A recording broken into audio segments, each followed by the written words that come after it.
Baik, rekan-rekan wartawan, kami sudah mengikuti dengan seksama persidangan dari pagi sampai break sekarang dan akan dilanjutkan 1 jam lagi. Dari semua ahli saksi yang dihadirkan pada persidangan ini sudah kami simak baik-baik dan kami juga sudah mengajukan pertanyaan-pertanyaan yang cukup tajam kepada ahli maupun saksi. Jadi pada prinsipnya kami tidak merasa ada sesuatu yang luar biasa dari keterangan saksi dan keterangan ahli di persidangan ini. Dan satu demi satu pertanyaan-pertanyaan kami juga sulit untuk dijawab oleh para saksi dan ahli yang hadir dalam persidangan sekali ini. Jadi intinya menurut hemat kami sebenarnya saksi yang dihadirkan itu tidak menerangkan apa-apa. Ya, hanya ya, ngomong-ngomong saja, nggak jelas apa yang diomongkan dan tidak begitu relevan untuk dijadikan sebagai alat bukti di dalam persidangan. Dan karena itu kami berkeyakinan dari pertanyaan-pertanyaan yang kami ajukan dan tidak terjawab sebagaimana yang seharusnya dijawab, kami akan menuangkannya nanti dalam kesimpulan. Pada akhirnya kami akan menyampaikan kepada majelis hakim untuk menolak keterangan saksi dan keterangan ahli yang disampaikan dalam persidangan ini. Selanjutnya silakan Pak Oto menambahkan. Teman-teman semuanya, seperti yang Pak Yusril katakan tadi itu, memang kalau kita lihat tadi kita dengar bersama ya, ahli-ahli yang diajukan itu tidak pernah menjelaskan tentang kasusnya. Yang dicerahkan juga narasi-narasi juga dan ketidakpuasan terhadap persidangan ini.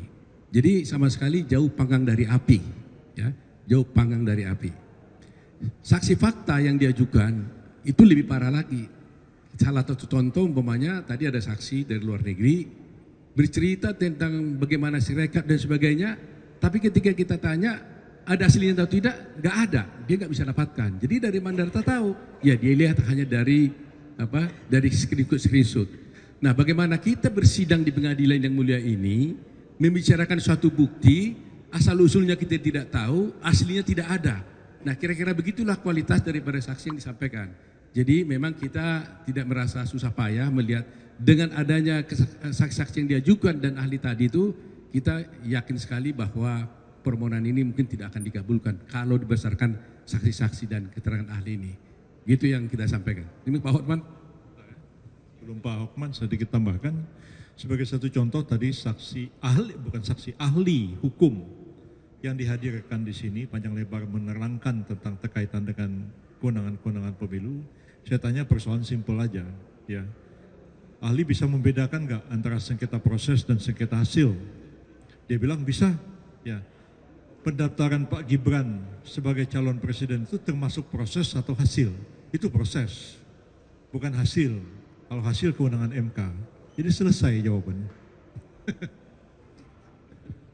Kalau saya beda, di awal persidangan ini kuasa hukum 01 mengatakan Hotman akan menangis. Tadi malah saya ketawa-ketawa, lucu semuanya. Lucu mereka. Karena sepertinya mereka sangat kacau balau dalam membuat saksinya. Yang pertama, mereka selalu mendalilkan peraturan KPU mengenai umur 40 tahun belum dirubah pada saat pendaftaran Gibran. Mereka lupa nggak ada putusan Mahkamah Konstitusi nomor 90 yang mengatakan boleh asal pernah kepala daerah. Dan di pasal 47 Undang-Undang Mahkamah Konstitusi disebutkan putusan Mahkamah Konstitusi berlaku sejak diucapkan. Jadi nggak perlu menunggu dirubah peraturan KPU.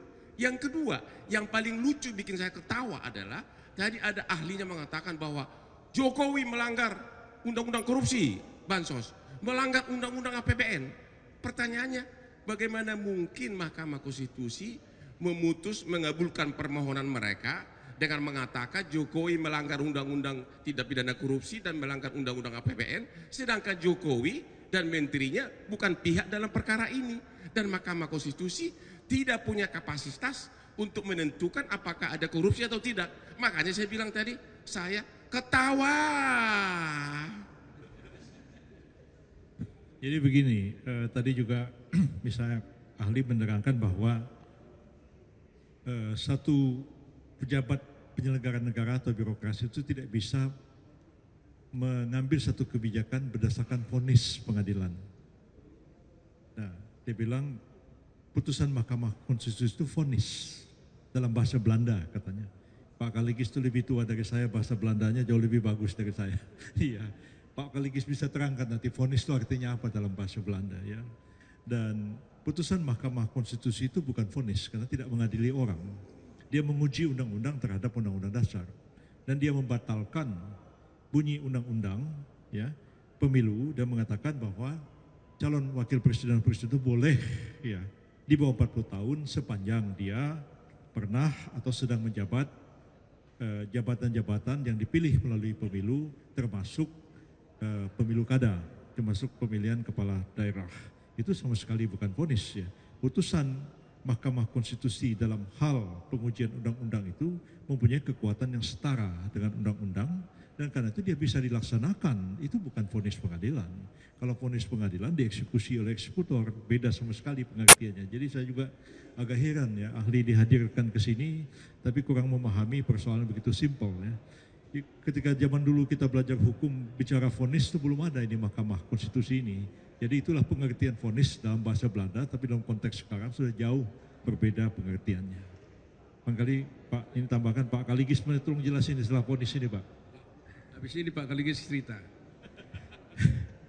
Dari tadi banyak saya di kontak wartawan selalu pertanyaannya mengenai soal bansos. Dan ini selalu menarik kali ya.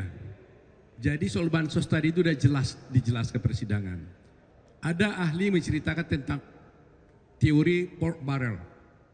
Di mana dalam teori ini katakan bahwa ada upaya menggelontorkan suatu dana kepada masyarakat untuk pemilih tertentu.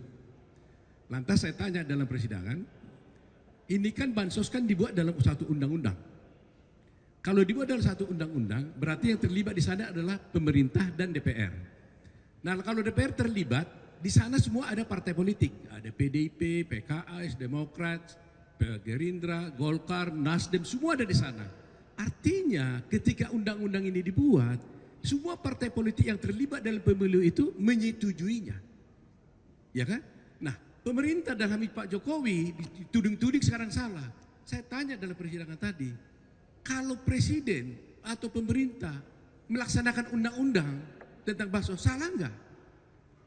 Ya dia bilang ya memang wajib dilaksanakan undang-undangnya. Loh kalau sudah undang-undangnya harus dijalankan, kalau bansos harus dijalankan, atas dasar apa bisa menyalahkan pemerintah dalam hal ini?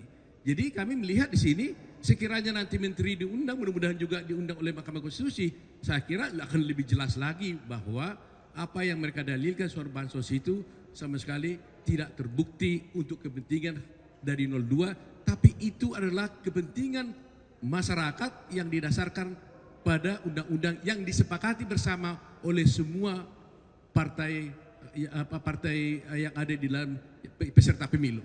Itu aja. Pak Jaligis. Satu terakhir dari Hotman.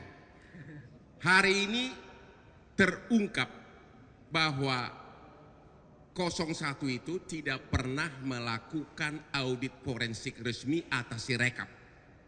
Ya, jadi mulai hari ini kalian jangan pertanyakan lagi soal Sirekap. Sirekap itu sah.